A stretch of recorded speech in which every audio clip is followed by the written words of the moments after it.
On a que ça à foot. Mardi 15h-16h sur Fadjet.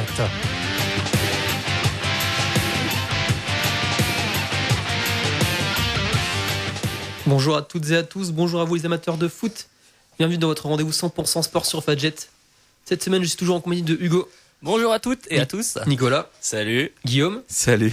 Et on accueille deux nouveaux supporters qui vont être avec nous pour cette émission, Lorenzo. Bonjour à tous. Et Edzer. Salut. Bien, on va tout de suite commencer avec le sommaire de l'émission. Donc, l'émission sous le signe de la Ligue des Champions avec de très belles affiches aujourd'hui. On commencera par revenir sur les matchs de la semaine dernière, puis on enchaînera avec l'actualité du jour, bien sûr avec Arsenal-Barcelone et la Juventus contre le Bayern. Dans la troisième partie de l'émission, je continuerai à tester nos spécialistes avec le quiz, puis on reviendra sur l'actualité de la Ligue 1. Enfin, on terminera avec notre rubrique locale avec toute l'actu des clubs de Nancy.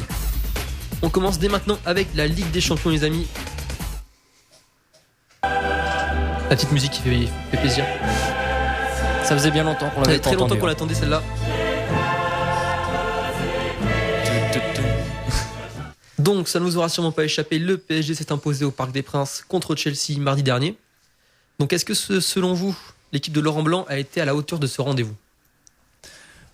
Partagé quand même, oui et non, parce que non, Guillaume. Parce que 2-1, ça reste une victoire, ils sont légèrement en avantage favorable, mais c'était quand même compliqué. Puis il y a ce but à l'extérieur qui risque d'être déterminant au retour, quoi. Moi, j'ai été un peu déçu de Paris. Parce que ça fait des mois qu'on nous dit, oui, Paris sont très forts, c'est le 4e club d'Europe, ils vont écraser Chelsea. Au final, ils arrivent, ils gagnent 2-1, ce qui n'est pas un bon résultat, je suis désolé, parce que tu prends quand même un but à l'extérieur. Et puis finalement, on se rend compte, qu'en Ligue 1, ça torche tout le monde, mais dès que le niveau se relève un peu plus, ça devient une équipe friable. Voilà. En même temps, ça reste Chelsea, tu peux pas mettre 4-0 à Chelsea comme tu Ouais, mais d'après ce que tout le monde disait, Paris devait les écraser. Donc voilà, je suis un peu déçu je pensais que Paris était plus fort que ça. Mais Guillaume, ça c'est ce qu'on disait au tirage au sort. Paris-Chelsea était très très mal. Oui, après ils sont rapprochés. Justement, ils ont battu à peine 2-1 un Chelsea encore plus mauvais que l'an dernier. Oui, c'est vrai. Voilà, après il y a un contexte autour du match. Il n'y a pas de contexte. Ah si, forcément. Voilà, Chelsea a changé d'entraîneur en cours de saison. Maintenant c'est Gus Hiddink qui a pris la place de José Mourinho. Depuis que Hiddink est arrivé, Chelsea ne perd plus. Faut se rappeler aussi, tu disais mauvais résultat 2-1.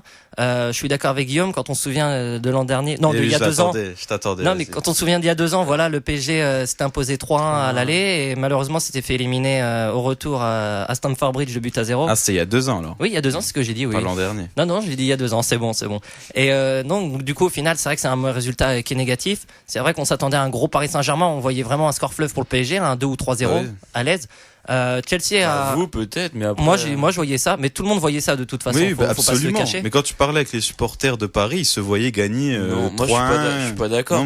Chelsea, on sait le jeu qu'ils ont, on sait que ils ont une forte solidité défensive, on sait que ça pouvait poser des problèmes à Paris. C'est qu'ils ont surtout fait le dos rond, Chelsea. Voilà, quand ils ont été malmenés pendant 70 minutes dans cette partie, ils ont su faire le dos rond. Et puis sur une occasion, un corner, il y a eu peu de coups de pied arrêtés pour Chelsea.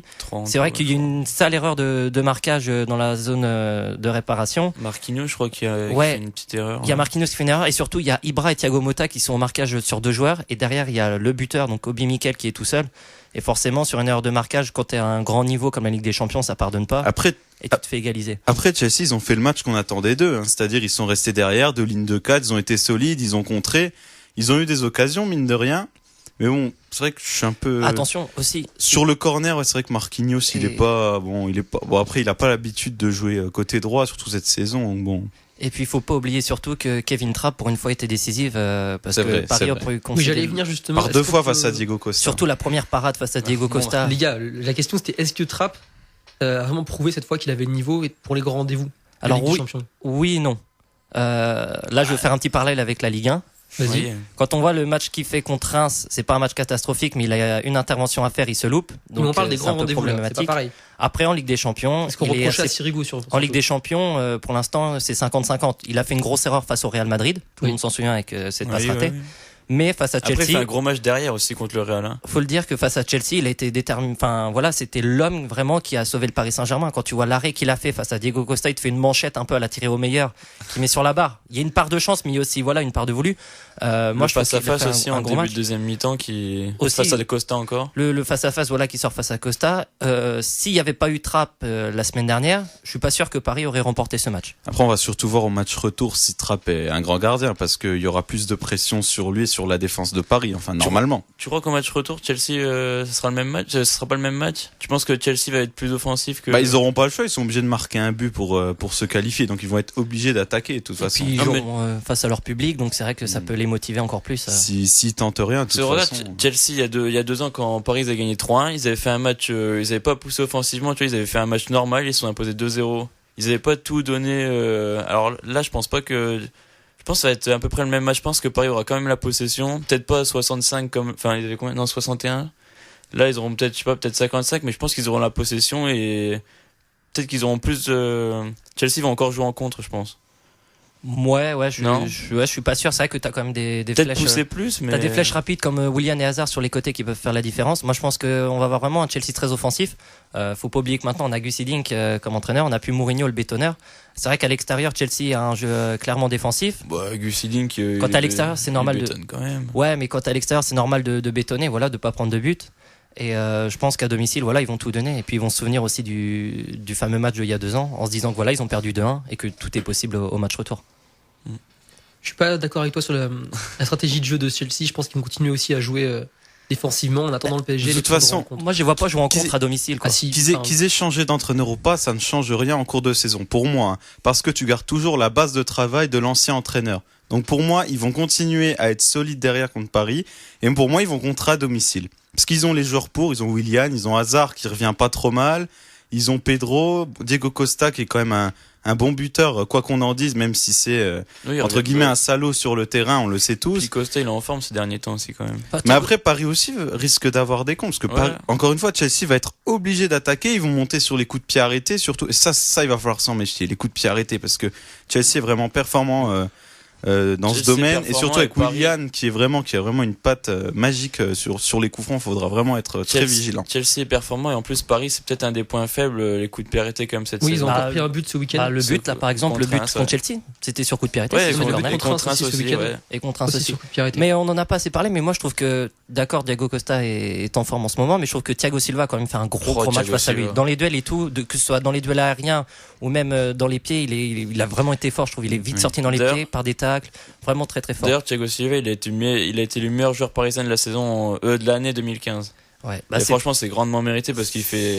C'est pas une surprise. Il fait encore une saison exceptionnelle cette année. Là. Après, je sais pas si t'es d'accord avec moi, mais il aurait pu y avoir un petit penalty pour Chelsea dans le duel à un moment où entre Costa et Thiago Silva sur un centre, il y a une légère poussette de Thiago Silva dans le dos de Costa qui s'effondre.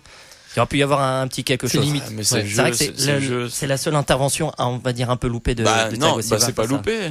C'est quand même une faute, tu vois. Si t'as un arbitre qui est vraiment qui est à l'œil, je pense que Thiago Silva peut couper d'un. Personne l'a vu sur cette action. Oui, parce que t'avais un arbitre justement qui avait un peu du caca dans les yeux. Mais bon, à part ça, voilà, c'est un très bon match de Thiago Silva qui, j'espère, au retour. On va passer au match retour justement. Qu'est-ce que vous voyez vous pour le retour dans le score? Difficile de faire un pronostic, on sait. Ça dépend après comment Paris aborde le match. S'ils décident d'attaquer pour mettre un but histoire d'être à l'abri.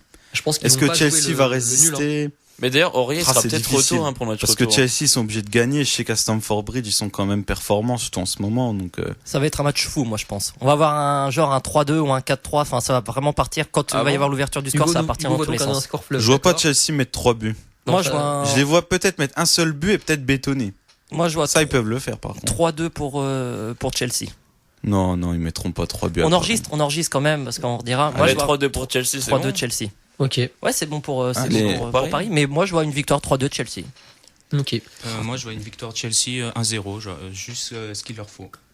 Ok, Lorenzo. Ouais, franchement, c'est possible, 1-0. Un but à la 88e. 1-0, c'est possible, mais c'est possible aussi que Paris, par exemple, plante 2 buts sur ses 2 premières frappes. Tu vois, c'est vraiment dur à pronostiquer. Et Pato, il est blessé ou pas?